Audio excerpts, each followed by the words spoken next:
Deli Serdang merupakan salah satu kabupaten di Sumatera Utara yang penduduk aslinya bersuku Melayu. Suku ini memiliki berbagai seni dan kerajinan tangan yang sangat melekat dengan budaya Melayunya. Salah satu daerah di Kabupaten Deli Serdang yang masih melestarikan budaya dan seni Melayunya adalah Kecamatan Pantai Cermin. Melalui video ini, kita akan mencoba memahami lebih dalam tentang kebudayaan Melayu terutama dari seni anyaman.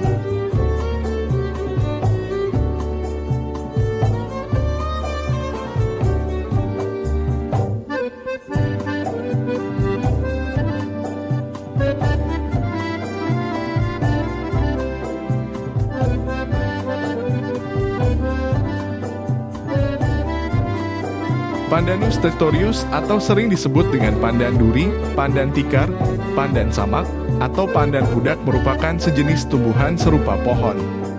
Pandanus tectorius merupakan anggota suku Pancadence. Tersebar di pantai-pantai dan pulau-pulau di kawasan Asia Selatan dan Timur sampai ke Polinesia. Salah satunya adalah di daerah Pantai Cermin Deli Serdang, Indonesia.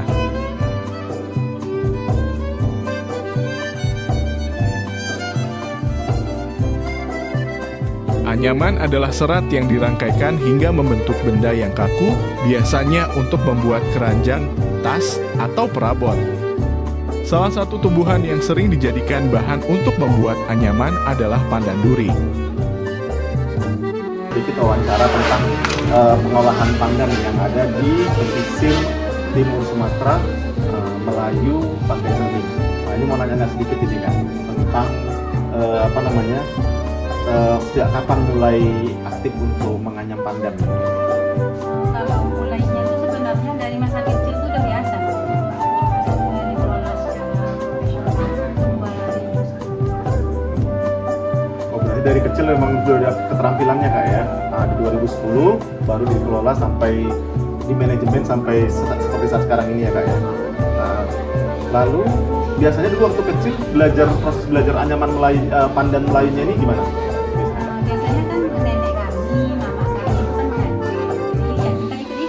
Budaya dalam menurunkan tradisi membuat anyaman yang dilakukan oleh Melayu Deli di daerah Pantai Cermin dimulai dari kanak-kanak. Mereka sudah diajarkan dengan cara melihat sampai ikut serta dalam membuat anyaman hingga mahir. Sehingga tradisi dalam membuat anyaman dapat dilestarikan. Tadi Kak, ada perbedaan ya antara pandan pesisir ini yang ada di Pantai Cermin dengan ada yang di gunung ya, di Jatinangor, lalu juga ada yang di Nias, lalu juga ada yang di Tapanuli Selatan, di Padang Lawas gitu. Kira-kira bedanya apa Kak dengan pandan yang kita di sini? Kalau saya dari panas matahari juga berpengaruh. Kalau kami kan di Pantai Cermin ini memang panas mataharinya full, jadi daun yang diajukan lebih kuat. Tetapi untuk beberapa batu kalau di tempat kami ini jadi daun itu lebih cenderung Keren. nah, karena tanahnya berlumpur. Kan daerah lain itu lebih putih karena laut lepas.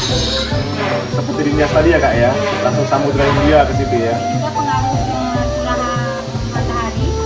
Kalau di daerah Saro kan lebih dingin dan juga tumbuhnya di hutan. Jadi mungkin cahaya matahari itu agak kurang. Jadi lebih tipis dibanding Yang pemanasannya itu ya Kak ya. Matahari memiliki peran penting terhadap proses fotosintesis tumbuhan termasuk pandan duri. Pandan duri tumbuh sangat baik di bawah cahaya matahari penuh, meskipun sanggup pula tumbuh dengan naungan 30 hingga 50% di bawah cahaya matahari. Pandan duri juga mampu beradaptasi dengan menyerap nutrisi dari air laut dengan kadar garam tinggi. Tahan terhadap hembusan angin yang terus-menerus.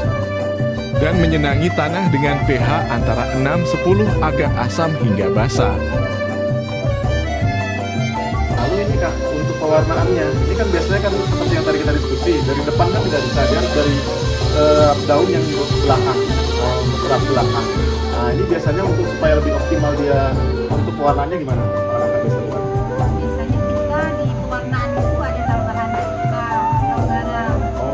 Jadi dia sebagai pewarna juga. Katalisnya lah, kalau istilah bahasanya katalis ya, untuk pencampuran supaya dia lebih masuk lagi warnanya ya. Apa apa bahannya tadi kak? Cuka atau garam. Nah itu biasanya diberikan pada saat kita merebus atau pas Pada masak? saat kita warna di air yang mendidih itu kita masukkan garam.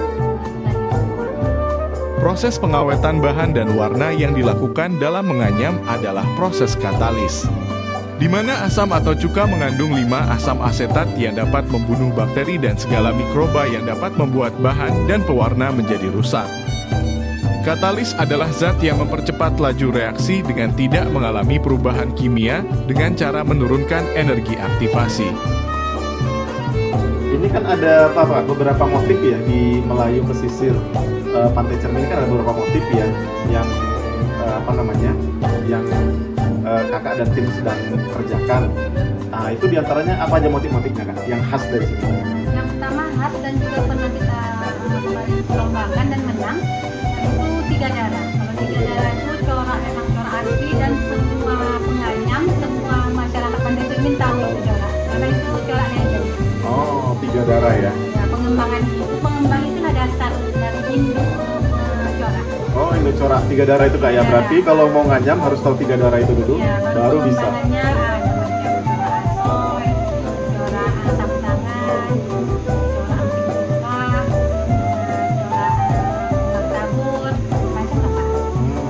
Ya, itu ya corak-corak yang khas yang dari sini ya kak ya.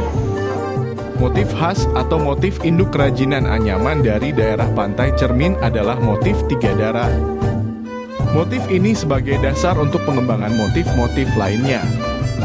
Motif 3 darah ini merupakan motif peninggalan kakek nenek mereka yang menjadi dasar untuk mereka belajar menganyam saat mereka diajarkan dahulu. Lalu untuk biasanya selain menggunakan matahari, ada nggak teknologi lain kak yang biasa digunakan? Ini kadang-kadang kan kalau matahari kan kalau pada musim hujan, nah ini kan kita kesulitan juga. Sementara batas waktunya tadi kan 2 hari. Kalau 2 hari nanti lebih dari waktunya itu masih menyebabkan bahannya jadi rapuh. Biasanya solusi yang lain ada nggak? Saat ini kami memang masih bergantung sama cuaca. Kalau musim penghujan biasanya intens untuk pemanenan kurang. Difulkan pas waktu musim panas. Musim panas ya. Kalau dijemur sambil dikipas atau apa gitu, pernah juga? Pernah tapi belum maksimal. Enggak. Karena memang panas matahari dia sekaligus mengawetkan. Penguapannya itu ya kak ya, penguapan sinar matahari itu lebih optimal ya. Baik, biasanya berapa persen itu kak? Kalau berat awalnya setelah direbus lalu dijemur, itu berkurangnya berapa persen? 45% ya, berarti kadar air yang hilang itu 45% ya. Jadi di situ ya apanya. Pengaruh tidak kak? Semakin lama semakin lama penjemuran itu dengan proses pembuatannya apakah lebih makin sulit atau makin gampang kalau makin lama dia penjemurannya? Jadi uniknya daun pandan ini kalau pas waktu panas setelah kering dia akan rapuh. Tetapi pada waktu suhu dingin pagi atau malam dia akan kembali lembut. Jadi walaupun kita jemur misal maksimal kita bilang 2 hari harus kering, ternyata ada kendala kita harus 4 hari ya pada kita itu nggak apa. Yang penting di awal penjemuran itu harus 2 hari panas. 2 hari full ya, jadi optimal dia proses penguapannya di situ ya. Untuk mengeringkan bahan anyaman pandan terbaik dilakukan proses penguapan dengan menjemur langsung di bawah terik matahari. Peristiwa penguapan ini membutuhkan kalor, yaitu suatu bentuk energi yang berpindah dari satu tempat ke tempat lain akibat adanya perbedaan suhu yang menyebabkan daun pandan menjadi kering. Proses ini berfungsi mengurangi kadar air yang ada pada daun pandan sehingga daun pandan memiliki tekstur yang mudah diolah untuk dijadikan anyaman. Menurut Winangsih, sinar ultraviolet dari matahari menimbulkan kerusakan pada kandungan kimia pada bahan yang dikeringkan. Tinggi suhu dan lama pengeringan yang digunakan menyebabkan aktivitas antioksidan juga semakin menurun. Sinar matahari, selain mengurai kadar air pada bahan tertentu memperlambat aksi enzim, bakteri, dan jamur sehingga bahan jadi lebih awet.